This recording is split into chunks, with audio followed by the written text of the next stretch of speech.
A través del lente de Urban, un video podcast de Urban Photograph. Hola, estamos en nuestro sexto podcast a través del lente de Urban. Hoy hablaremos sobre un tema álgido. Hablaremos sobre fotografía de guerra. Y para ello hablaremos sobre dos fotógrafos, uno en Europa y uno en América. Y empezaremos hablando sobre Roger Fenton, quien nació en 1819 en Lascaux, situado en Gran Bretaña. Este británico fue uno de los pioneros de la fotografía en la mitad del siglo XIX.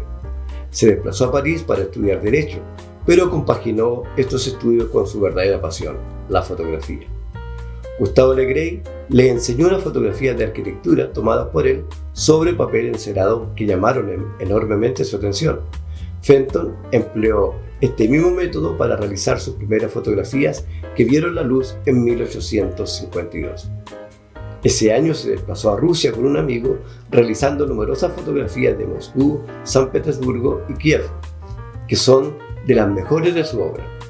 Al regresar a Londres, fueron expuestas y ganó un gran reconocimiento, no solo popular, sino también de la propia familia real. Fundó la Sociedad Fotográfica, más tarde designada Sociedad Real Fotográfica, en 1853.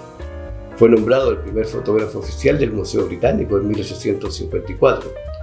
Logró un amplio reconocimiento por sus fotografías de la Guerra de Crimea en 1855 y se destacó a lo largo de la década como fotógrafo en todos los géneros del medio: arquitectura, paisaje, retrato, naturaleza muerta y reportaje. Pero sin lugar a dudas, su mayor contribución a la historia de la fotografía reside en la inmortalización de la Guerra de Crimea.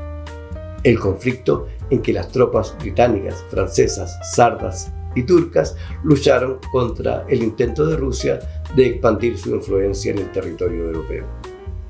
Fenton fue comisionado por el editor de la Manchester, Thomas Agneson, para viajar a Crimea y documentar la guerra. Y su misión fue alentada por la propia reina Victoria, que le puso una condición: no mostrar los horrores que provocan los conflictos bélicos. De esta forma se conseguía que los soldados y los familiares y la ciudadanía no se desmoralizaran. La extensa documentación de Fenton sobre la guerra incluía imágenes del puerto de Balaclava, los campos, el terreno de batalla y retratos de oficiales, soldados y personal de apoyo de los diversos ejércitos aliados. Fue un trabajo muy duro, soportó altas temperaturas, se fracturó varias costillas e incluso sufrió el cólera. Además, debido al calor, parte del material fotográfico se inflamaba y obligaba a los soldados a permanecer en poses durante varios segundos en unas circunstancias especiales. Aún así, las 360 fotografías que trae, inspiradas y notables por su dominio técnico, le convirtieron en el primer reportero de guerra. Ahora te dejo unas fotos de él, de esta batalla y su gran trabajo.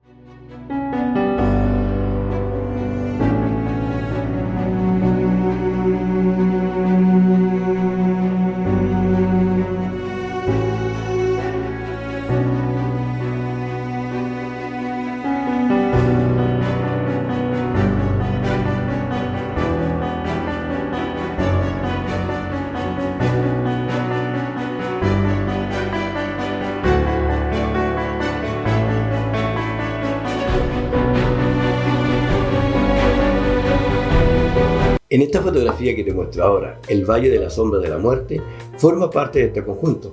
Se trata de un barranco destrozado cubierto de balas. Este lugar fue bautizado así por los soldados del ejército británico, tantas veces vencido por los rusos en él. La imagen ofrece una especie de equivalente visual del poema de Tennyson, La carga de la brigada ligera. El escritor rinde homenaje a los 600 jinetes británicos muertos en este mismo valle el 25 de octubre de 1854, denunciando a su vez lo absurdo del conflicto. Por motivos tanto de orden ideológico como técnico, no se trata para Fenton de reproducir los combates ni los muertos, pero el sentimiento de desolación que inspira su imagen constituye un símbolo elocuente del horror de la guerra. Fenton fue acusado en ciertas ocasiones de haber alterado la escena de su fotografía colocando balas de cañón en la zona, algo poco probable debido a los combates en los alrededores. En 1862, decepcionado por el tema de la conservación y la comercialización fotográfica y habiendo perdido valiosos documentos, vendió todo su equipo, renunció como miembro de la Real Sociedad Fotográfica que él mismo había creado y se retiró completamente de la fotografía hasta su muerte en 1869. En reconocimiento a la importancia de su fotografía, las fotos de Fenton sobre la guerra de Crimea se incluyeron en la colección 100 fotos que cambiaron el mundo de la revista Life. Quiero dar gracias a quienes me ven a través de mi canal de YouTube y me escuchan a través de Spotify. Y gracias por los comentarios y por supuesto por las llamadas que me hacen a diario a mi persona. Muchas gracias por ello. Vamos a pasar ahora al siguiente fotógrafo, Matthew Brady y la Guerra de Secesión. Advierto que puede resultarles inusualmente largo, pero hay mucho que contar sobre uno de los pioneros en documentar conflictos bélicos, porque aunque antes ya lo hubieran hecho otros, sus formas fueron lo que realmente le llevaron a obtener la inmortalidad fotográfica. Me refiero a Matthew Brady. Nuestro protagonista era uno de los retratistas más afamados de Estados Unidos, cuando decidió documentar fotográficamente la Guerra de Secesión. Curiosamente, en sus inicios, fue discípulo de Morse, sí, el del código Morse, quien es considerado como el introductor de la fotografía en Estados Unidos. Tal fue su talento que en la primera Feria Mundial de 1851 en Londres ganó la máxima distinción para los retratos en daguerrotipo. Su fama le permitió abrir varios estudios que se caracterizaban por su galería fotográfica donde exhibía sus retratos de americanos destacados. Una en Manhattan, Galería en Miniaturas y Galería of Illustrated American, en Washington D.C., British National Photographic Art Gallery, o en New York, National Portrait Gallery, son algunas de las galerías y sus respectivas ciudades. De toda su cadena de estudios, la de Washington era la más importante. Su clientela habitual estaba compuesta por diplomáticos, militares y líderes políticos. Tal era la magnitud de los personajes que la visitaban que llegó a afirmar: mi principal misión consistía en inmortalizar los rostros de los padres y madres que han hecho historia. Más que un fotógrafo, Brady era una marca comercial por aquellos entonces. Muchos de los retratos que aparecían en su galería ni siquiera eran de su autoría, sino de algún miembro de su estudio. Así consiguió aumentar su archivo de celebridades por encima de las 10.000 fotografías. Algunas de esas personalidades retratadas fueron los escritores Walt Whitman, Edgar Allan Poe, Quincy Adams, Mark Twain o los presidentes de Estados Unidos, desde Quincy Adams a William McKinley. Pero sin duda, uno destacaba por encima de todos: Abraham Lincoln. Y es que uno de sus retratos fue utilizado por el pintor Francis Carpenter para la efigie que figuraría en el billete de $5 durante décadas. Eso sí, la autoría de la fotografía es para Alexander Gardner, uno de sus principales colaboradores. Te dejo ahora una serie de estas fotografías de celebridades americanas.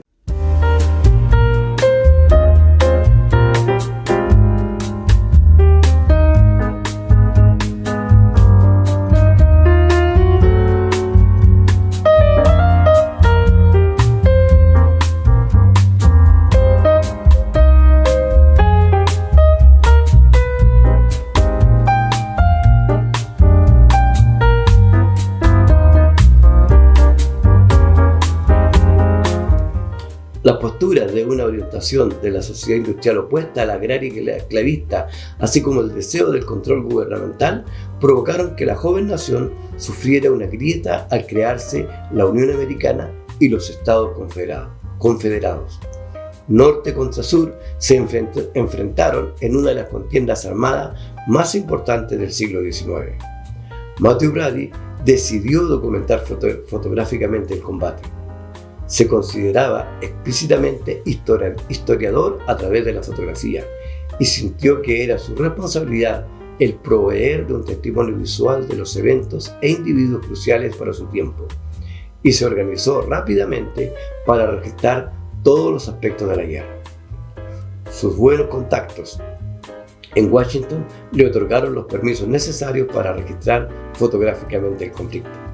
No solo obtuvo una autorización, incluso logró la protección del servicio secreto. Sin embargo, había que documentarlo todo, pues nadie sabía cuál de los más sencillos soldados podría convertirse en el próximo gran héroe, o qué paraje desolado podría ser el seno de la siguiente batalla legendaria y gloriosa. Documentarlo todo era la misión del equipo de fotógrafos y laboratoristas de Brady. Así, durante la guerra trabajaría con una veintena de fotógrafos, como Alexander Gardner, Timothy O'Sullivan y George Bernard, entre los más destacados. A pesar de que el grueso de las fotografías fueron realizadas por sus operadores, Brady inició personalmente el registro de la batalla de Bull Run, la primera del enfrentamiento. Para ello, mandó transformar un buggy en laboratorio que quedó destruido en esa batalla, creyéndose que había muerto en su interior. Es entendible que Brady obtuviera el permiso de Lincoln y que hubiera tomado el bando de la Unión.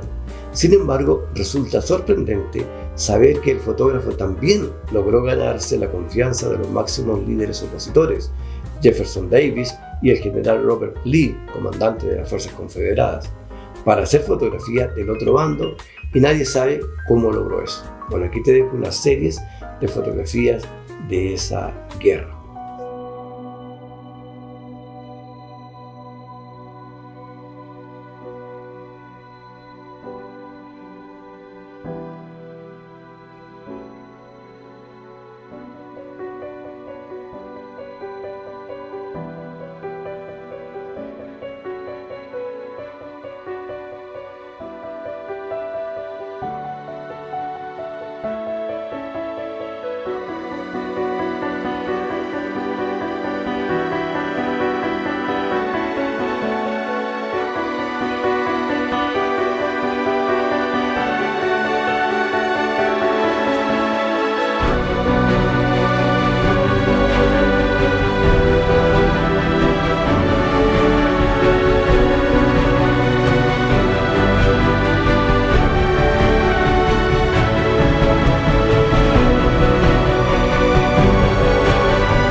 Aunque era de todos conocido que las fotografías del estudio Brady no eran de su propia creación, el conflicto autoral resultó inevitable. El hecho de que Brady no presionara al obturador no le detenía para reclamar la paternidad de todas y cada una de las fotografías, al tiempo que omitía los nombres individuales de sus empleados de los créditos y persistía en la injusta práctica de firmar colectivamente como el estudio Matthew Brady. Como era de esperarse, llegó el momento en que los operadores decidieron reclamar su crédito y conservar los negativos realizados en sus tiempos libres. Brady se negó tajantemente y muchos de sus fotógrafos decidieron entonces emprender su aventura en solitario. Este problema se agudizó porque él quiso tomar sus propias fotos, pero ya no podía disparar su propia cámara porque, según cuentan, había comenzado a perder la vista.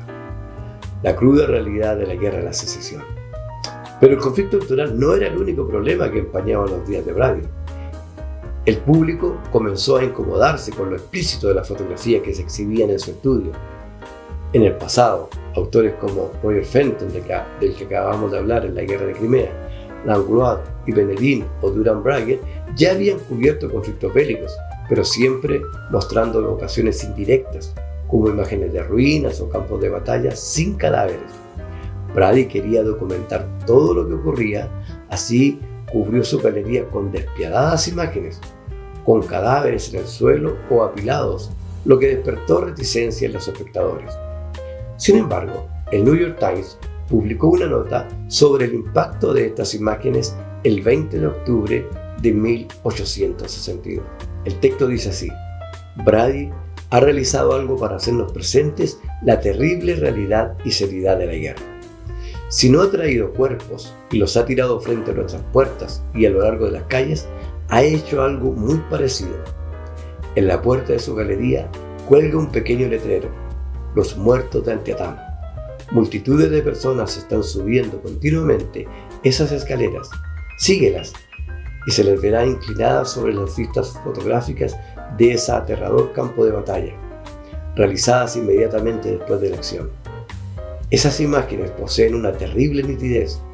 Con la ayuda de una lente de aumento, se pueden distinguir los rasgos de los seres muertos. No desearíamos estar presentes en la galería cuando una de las mujeres allí inclinadas reconocen a un marido, a un hijo o un hermano en esas hileras de cuerpos rígidos y sin vida que yacen ya puestos para ser volcados a la trinchera. New York Times, 20 de febrero de 1862. Cuando terminó la Guerra de Secesión, Matthew Brady contaba con la cobertura fotográfica más completa jamás realizada de una contienda bélica. Había capturado desde la primera gran batalla en Bull Run el 21 de julio de 1861 hasta la victoria final del ejército de la Unión en Appomattox en abril de 1865. Pero si pensó que podría realizar un negocio con las imágenes de guerra, claramente se equivocó. Al finalizar la guerra civil, Brady se enfrentó al rechazo de una sociedad que quería olvidar esta y por lo tanto cualquier imagen que le recordara el episodio. Los mismos que alabaron el valor histórico de la colección le dieron la espalda cuando Brady quiso colocar a la venta sus placas.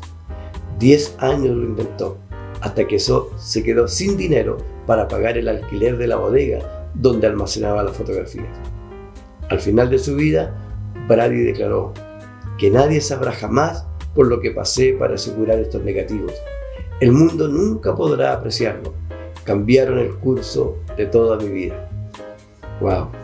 Se me puso la piel de gallina al leer este texto y el del texto del New York Times. Bueno, con esto terminamos nuestro podcast de hoy a través del lente de Urban. Les agradezco haber permanecido y haberlo visto hasta el final. Los espero. A través del lente de Urban, un video podcast de Urban Photography.